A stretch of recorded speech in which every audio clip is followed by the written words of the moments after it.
ଦେଖନ୍ତୁ ଗାଇସ୍, ଆଜି ଆମେ ଭୋଗ ଦଉଛୁ ଗାଁରେ। ତ ବାପା ଆଉ ଦାଦାମାନେ ସବୁ ସାହାଯ୍ୟ କରୁଛନ୍ତି। ଆଉ ମୁଁ ଏଇ 6ଟାରେ ଆସିକି ପହଞ୍ଚିଲି। ବାପା ଆମର 3ଟାରୁ ସବୁ କରିସାରିଲେଣି। ଆଉ ଏବେ ଚାଲନ୍ତୁ ଯିବା ଠାକୁରଙ୍କ କତିକୁ। ଏଠି ସମସ୍ତେ ମିଶିକି ଗାଁ ଲୋକ କରୁଛନ୍ତି। ନାମ କୀର୍ତ୍ତନ କରୁଛନ୍ତି, ପୂଜା ପାଠ କରୁଛନ୍ତି। ଆଉ ଏଇଠି ବୋବା ଭାଗବତ ଗୀତା ପଢ଼ୁଛନ୍ତି। ତ ବହୁତ ଖୁସି ଲାଗେ। ତ ମୁଁ ଆଜି ଆସିଛି, ବୁଲି ଆସିଛି। ଯେହେତୁ ପଞ୍ଚୁକ ଅଛି, ତ ମୁଁ ଆସିଛି ବୁଲି।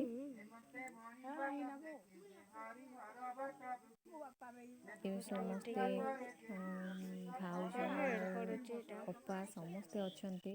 ଆହୁରି ବହୁତ ଲୋକ ଆସିବା କଥା ଆସିନାହାନ୍ତି, ଯେହେତୁ ସେକେଣ୍ଡ ଦିନ ଏଇଟା।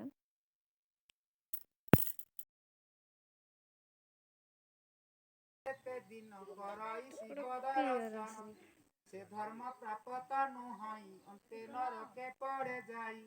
ଏକ ବୃକ୍ଷେ ଏକ ଯୁଗ ନରକେ ହୋଇଥାଇ ରସଙ୍ଗ। ତଦନ୍ତରେ ରବି ତଳେ ଜାତ ହୁଅଇ ଗିରି ମାଳେ। କୋଲା ମଲାର ରୂପ ଧରି ତରୁହିଁ ସନେ ଦିନ ଧରି।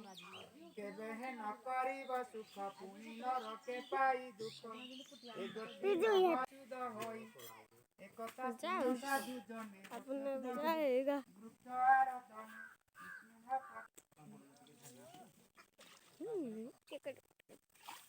ତୋର ଆସିନି।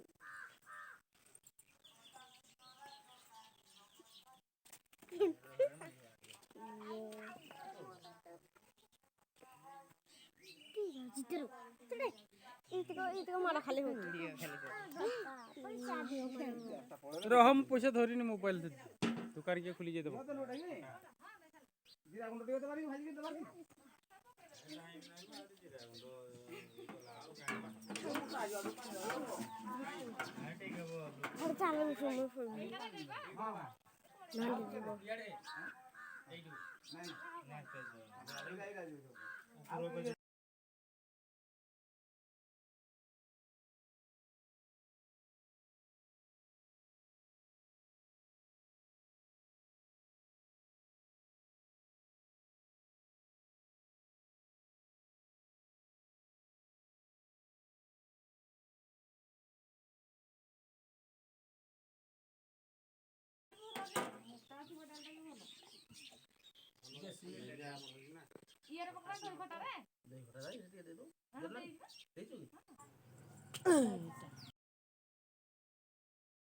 ଆଣିକି ଦେଖେଇଦବ ଖାଲି କାଉର କଣ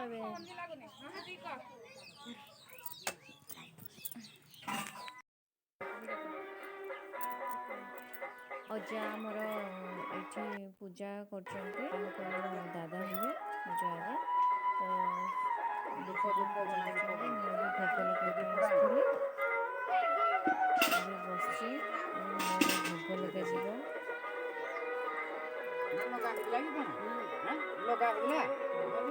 ଭାଇ ତାଙ୍କୁ ସାହାଯ୍ୟ କରୁଛନ୍ତି।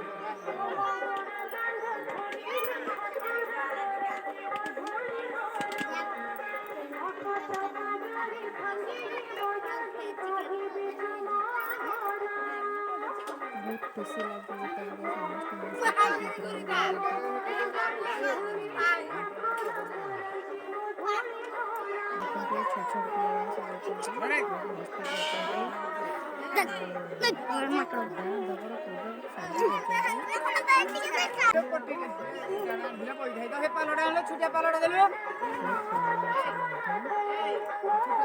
ଏଇଠି ଆମର ଭୋଗ ଆସିଗଲା। ମୁଁ ତ ବେଶୀ ଦେଇନି ଭୋଗ। ମାନେ ଡାଲି ଆଉ ଖଟା, ପାମ୍ପଡ଼ ଆଉ ଭୋଗ ଏତିକି ବନେଇଛି, ଯେହେତୁ ଟାଇମ୍ ପାଇଲାନି।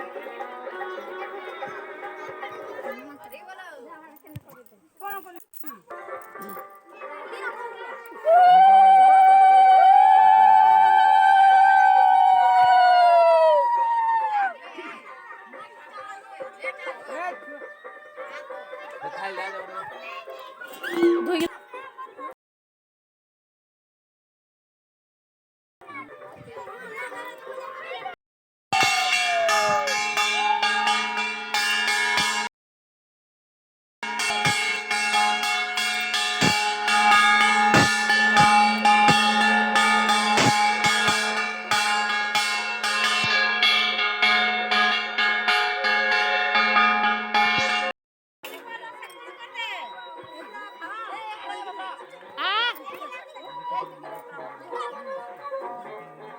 ଏଇଠି ଆପଣ ଦେଖିପାରୁଥିବେ ଦହି ଖଟା ପାମ୍ପଡ଼ ଏଇଟା ହେଉଛି ପାମ୍ପଡ଼ ଆଉ